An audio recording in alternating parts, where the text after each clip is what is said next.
At dahil sa bunga ng mas pinaigting na intelligence-driven operation at sa pakikipagtulungan ng komunidad, kalaboso ngayon ang 5 individual matapos makuhanan ng mahigit 1 milyong pisong halaga ng shabu sa Iloilo City. Ang report mula kay Patrol Woman Glidel Astrologo. Sa patuloy na kampanya laban sa ilegal na droga ng Police Regional Office 6, matagumpay na naaresto ng Regional Police Drug Enforcement Unit 6 ang 5 individual sa Barangay Lanit, Haro, Iloilo City, madaling araw ng ika-12 ng Pebrero taong kasalukuyan.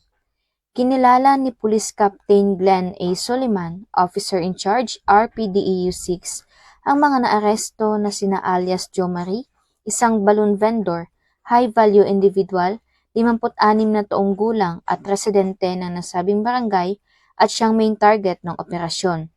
Alias Rufino, 40 taong gulang na residente ng Rojas City. Alias Antonio, 28 taong gulang ng Sambag Haro.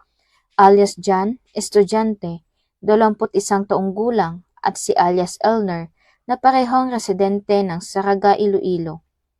Sa naturang buy-bust, na-recover sa mga arestado ang tinatayang 280 gramo ng pinaghihinalaang shabu na may estimated market value na 1,904,000 pesos.